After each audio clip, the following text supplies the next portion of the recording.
Before we begin, if you love stories about adventure, mystery, survival, and the kind of decisions that seem smart until they aren't, make sure to subscribe to our channel.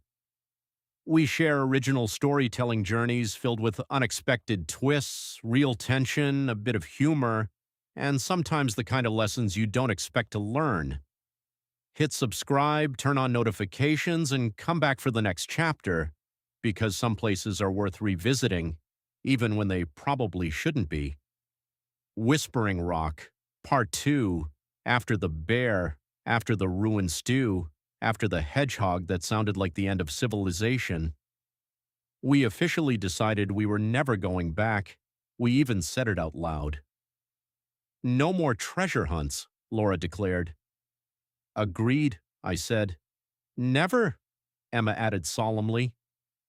A month later, Laura opened her laptop and said, technically, if prospectors used large stone markers, Whispering Rock is a perfect reference point. Technically, I replied, if prospectors disappeared there, that's a bad review. She narrowed her eyes. Are you scared? No, I just don't enjoy being eaten. And that was the exact moment we made the mistake. We told Greg and Natalie. Greg Foster believes that if a problem cannot be solved with rope, you simply need more rope. His car contains 2 first aid kits, an axe, a folding shovel, 3 flashlights, and enough batteries to power a minor military operation. Natalie is a yoga instructor and part-time interpreter of the universe. If she drops her keys, it's energy redistribution. If the Wi-Fi goes out, it's an invitation to be present. When we said treasure, Greg leaned forward immediately. We need a metal detector. Natalie closed her eyes. I feel cold metal under the earth. I looked at Laura.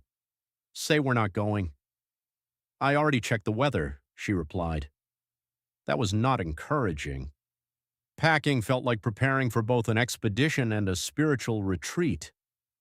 Greg organized tools with military precision. Natalie packed a small brass bell to discourage spirits, a reindeer scarf, and a candle called Forest Harmony. And what if Harmony refuses to cooperate? I asked. Harmony always cooperates, she said confidently. Meanwhile, Laura calmly placed her weirdy thermal underwear set into her bag. What's that for? I asked. It's December. We're going for one day. That's what we said last time. The bear argument was undefeated. We left before sunrise. Greg insisted on taking his SUV. All-wheel drive is not luxury, it's philosophy. It's compensation, Laura muttered. I heard that, he replied. At the gas station, the clerk looked at us like he had already seen too many hopeful idiots. Heading to the lake? We paused. Every winter somebody goes out there looking for gold, he said. Most of them come back. Most? I asked. He shrugged. Natalie smiled brightly. Balance must be maintained. The clerk did not smile back. At a coffee stop, Greg proudly told the barista, we're going treasure hunting. I covered my face. 5 minutes later, he spilled coffee on his paper map. It's a sign, Natalie said. It's gravity, I said. Gravity is also a sign, she replied calmly. The flea market in a snowstorm should have been our warning. Tables full of objects that had clearly survived 2 generations and 3 divorces. Natalie bought an old copper mug. It has character.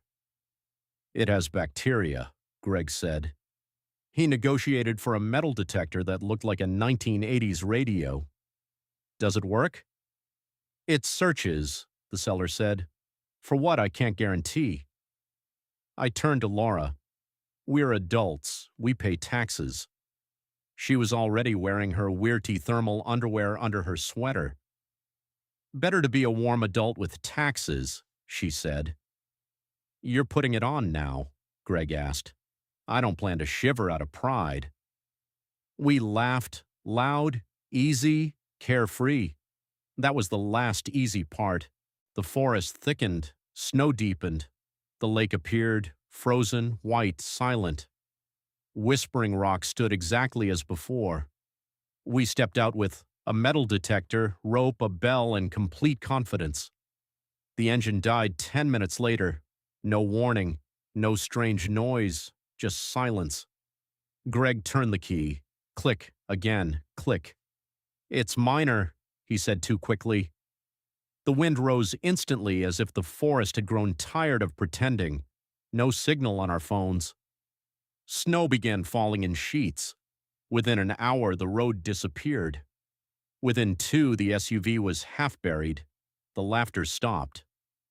The first evening we pretended this was manageable.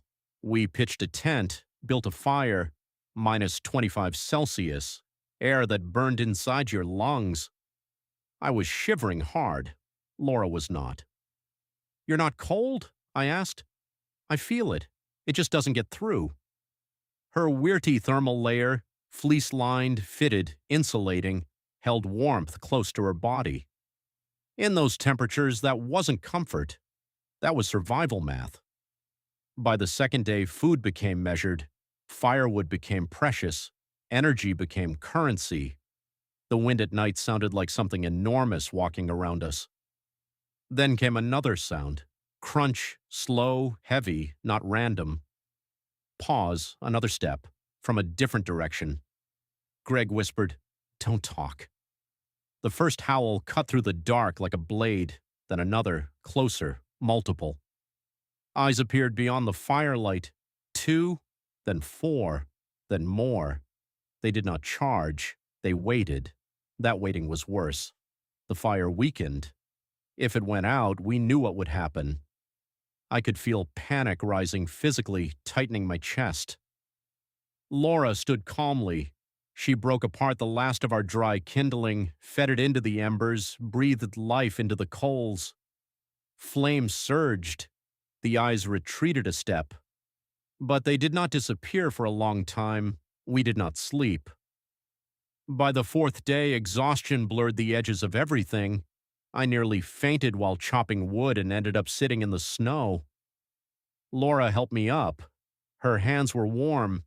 She was conserving heat instead of fighting it.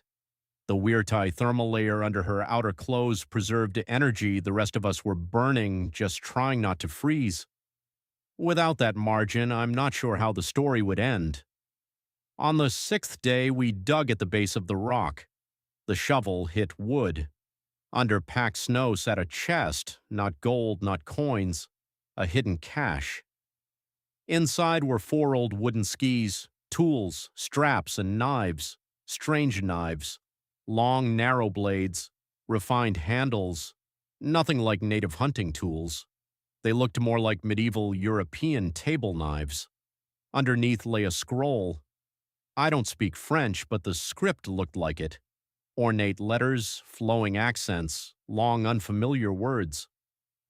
"This isn't local," Greg said quietly. The cold felt different in that moment, older. I glanced toward the trees. For a second, I thought I saw something standing between them.